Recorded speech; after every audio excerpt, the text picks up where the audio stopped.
Hey guys, today we're going to take a look at Mega Man X on the Super Nintendo, a personal favourite of mine and probably my favourite game in the entire Mega Man franchise.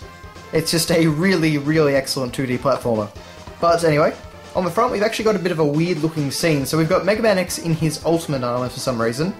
You'd think that actually we're willing to push the brand new Mega Man X design, just the standard blue design, but apparently not. We have a purple Launch Octopus for some reason. And we've also got the rest of Launch Octopus's stage, so apparently someone really liked Launch Octopus. And you can see one of those other enemies from the game in there. Actually, he's got a bit of a weird face now that I look at it. Very odd, but anyway. I don't think this is KG Inafune art. I think they must have just, Capcom of America must just have hired someone to do it. But, yeah, it's not entirely one-to-one with the actual game, but it looks kind of cool. And of course we've got the Capcom logo over here. And pretty much standard stuff apart from that. So on the side we have the Mega Man X logo, with a warranty. I think the 90-day limited warranty has probably run out by now. Same on the bottom, and same on the top. On the back we have Mega Man X, the future has arrived. We have the same piece of artwork of that battleship from the front cover, but of course we get some nice little screenshots of the game showing its 16-bit of glory. So, it actually goes fairly in-depth on the back here, but it's funny, Capcom and Konami often use these really bog-standard fonts on the back of their boxes. It's a bit of a strange choice, I think.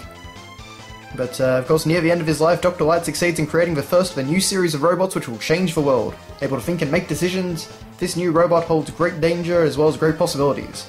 And, of course, he seals X away, and Dr. Kane finds him, and we get onto the whole Sigma Repoid issue. So, of course, it talks about the human race, but as usual, actually in this game we don't even see a single human being. We only see X, Zero, Vile, and Sigma. But anyway, so 12 megs featuring 12 levels of action. New powers, new abilities, for one player only. Well, they were really struggling to think of features, weren't they? Which is a bit odd, because this game actually changed a lot of elements of the Mega Man formula. Not hugely, but just a bit. Okay, so moving on, we have our manual. And even though it's not particularly long, it is actually kind of cool. So, the manual starts off with a special message from Capcom, and this is a bit different, isn't it? So, thank you for buying Mega Man X, and, this introduces an all-new Mega Man for the Super Nintendo. Using the latest in 16-bit technology, Mega Man X features colourful, state-of-the-art, high-resolution graphics. Interesting the use of high-resolution there. And stereo sound. We at Capcom are proud to bring you this newest addition to the Mega Man universe. How times have changed, eh? How times have changed. But beyond that, we seem to have these little power pellet things being shot as the borders. We've got a pretty standard font again. Getting started and all that. But at the start here, we actually have a pretty lengthy Journal of Dr. Kane.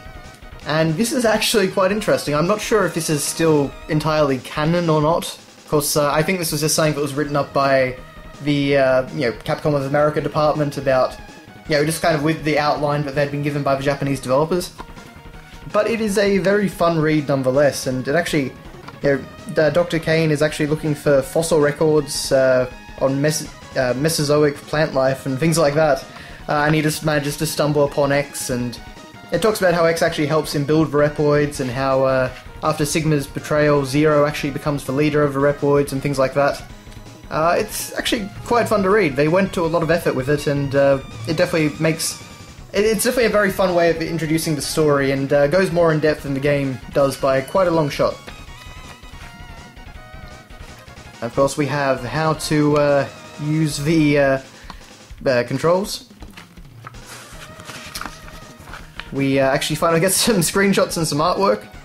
But again, in Capcom style, it's not a particularly exciting layout or anything. We do get some artwork, so there's a power capsule. There's standard Mega Man X finally. And that's, I'm pretty sure, is KG Inafune art. As long as I'm not actually mistaking what his job was on the original Mega Man, but I don't think so. We've got, of course, X in his Ultimate armor. We have over here the, of course, the menu of the game.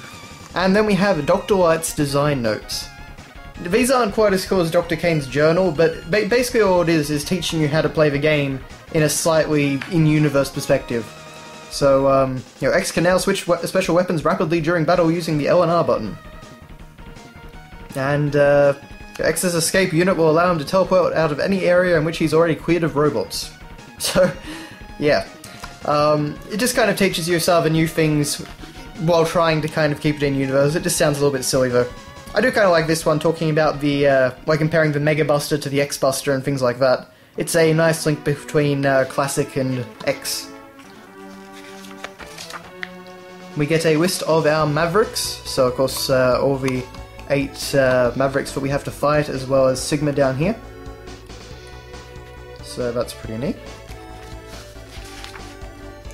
And that's that. We can also have a spot for Mega Man strategy notes. And that is that. Now we have, of course, a free player's guide Nintendo Power advertisement. Whoa, you're not going to believe what's inside. And this is one that came with a lot of games of this time period. So of course you could join the Super Power Club and get all these different things. I covered most of this pretty in-depth in my Final Fantasy 3 unboxings, so I'm not too fussed about going over it all again. But you can just kind of see all the different wonderful things you could get.